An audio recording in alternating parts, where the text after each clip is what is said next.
Alright guys, welcome back. Central Florida Prepper here, and good morning. Today we'll be going over a couple things. I've been getting some comments and questions on some previous videos. One of them was the vacuum seal when I was vacuum sealing our flower here. A lot of people were asking if I could do a video actually showing us do the vacuum seal on the flower. And like I said, if you've got a question, want me to do a video, let me know. So we're going to do that today. You see vacuum sealers back there, and of course we picked up an extra. These were the vacuum sealers that I got from Amazon. At first I can only get one. These were the cheapest ones. It was like under 20 bucks, like right at 20 bucks. And this is the same vacuum sealer that I've been using on the fire starting kits. Also all of our stuff here, all of our supplies here. So because they're so cheap, we started buying extras. So far, my original one is still working very well. Of course, I'll put that link in for you guys if you decide you want one of these cheap ones. So far, mine's been holding up just fine. And we'll do the flower. Like I said many times before, I'm no expert, guys. I'm just going over and showing y'all what we do here at the house. Before, when I was vacuum sealing flowers, sometimes it can be a mess. Alright, now I've had some others make some very good comments about putting flour in a paper bag before vacuum sealing. It sounds like a good idea. And I just recently come across some information on using paper towel.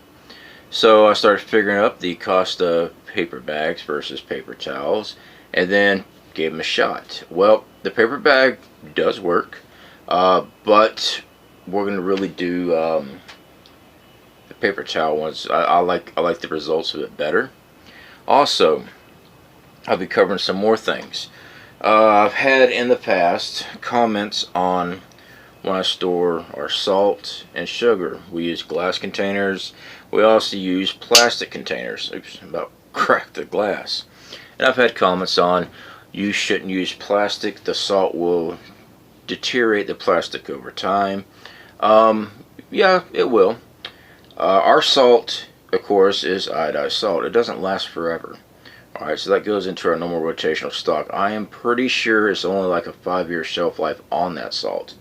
Now, I do have some bags of salt that are bagged up. And, give me one second. We have a date of December 2016 on this bag. Oops, and that's probably backwards, guys. Sorry about that. Here, let's see if we put it that way. Yeah, that comes up good. Alright, so that is it. I am going to open this up. The plastic seems to be just fine. It's non-brittle. But we are going to open it up and see how well it did. And we are going to vacuum seal some flour. So, stick around. Alright guys, so we're good. The only thing I don't like about these boxes, that's the way they have these boxes packaged. They open very easily, and it's hard to get them back in. That's the only problem I have with this food saver. Of course, they come with your standard manual. I never read it. Sorry about that. I usually read everything. Alright, now this particular one does come with bags. These are not too big. I mean, not too small, so I'm trying to see what size bags those were actually. And of course, I don't see anything on that as far as the bags. I do like that it only uses 90 watts of power. So it's definitely going to be figured in with our solar system, because we will be using vacuum sealers and stuff like that out in Wyoming. Alright, so, oh, nice and pretty there. That is the vacuum sealer. Alright, so simple plug. If I can get the twisty tie off.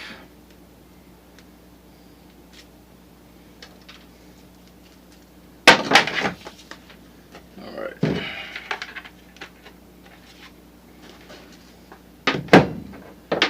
guess I should show the inside, huh? It's a very simple design. These things, these little gaskets here that are on the inside, they're not glued on. There's little grooves for these things to sit down in. Sometimes you got to keep an eye on them. Make sure that they stay in position. They're not glued. So, always check that. Of course, that's your strip there. The press is on the heat strip there.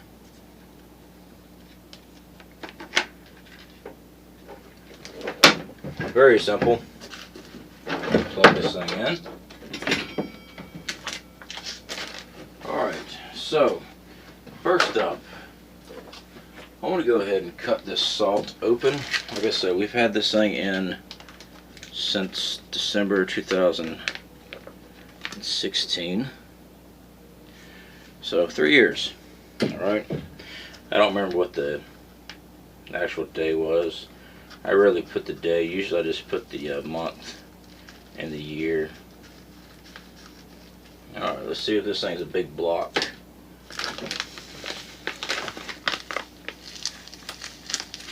It is a block. Alright. But it's not from moisture. It's just from it being formed, because that actually just crunched up very nicely and back into regular salt. So it looks like it definitely formed up solid as far as because it was compressed. But yeah, all the big chunks just crushed right down. So yeah, that's still pretty good. I'm going to vacuum seal that back up.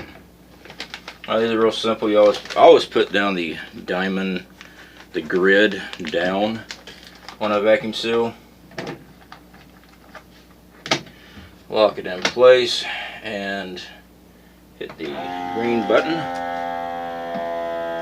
Technically you don't have to hold it. I do it just because I usually do. And the red light comes on when the heat strip is sealing.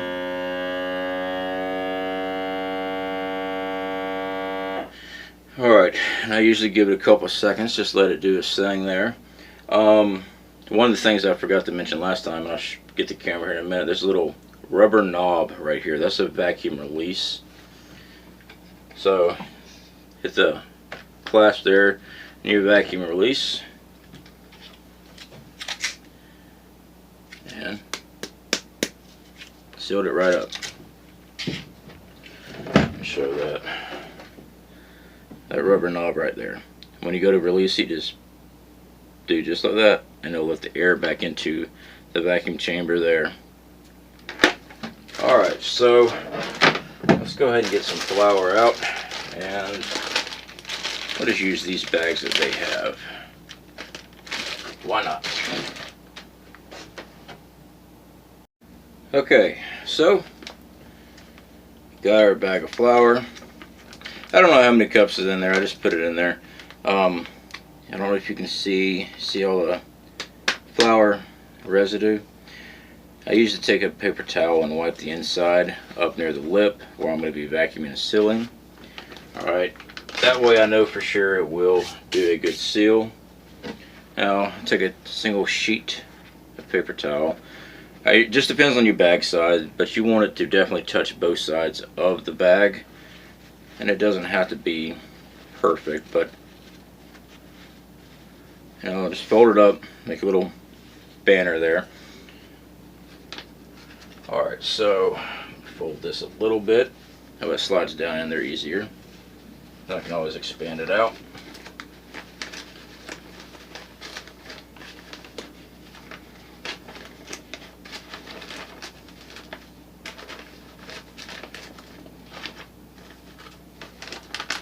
Alright, so put my paper towel in there. Doesn't matter if it's touching the flour or not, but you want to make sure you got enough room up here for the vacuum in the strip. Alright.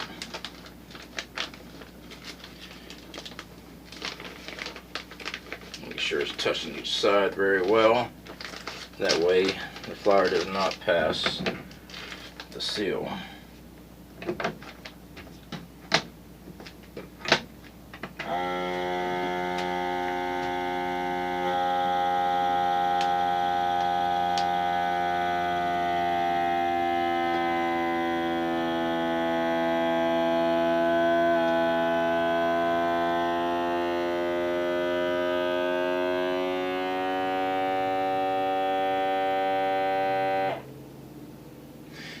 Alright, so just let it cool off for a second. That way we don't open it up and the seal not stay sealed.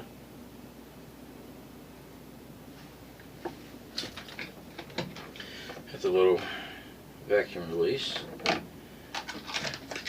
Alright, so there we go, guys. The paper towel definitely does work very well. Like I said, I have tried the paper bag. We had another subscriber here in our community who mentioned the paper bag, and I did try the paper bag, but the paper towel works quite well too, and I just like it better because it's easier for me just to do that when I'm storing. But yeah, you can put in whatever size bag you want to. It's still going to do it. I mean, you do see that there is a little bit of flour did pass the paper, but that's because it wasn't touching the side there.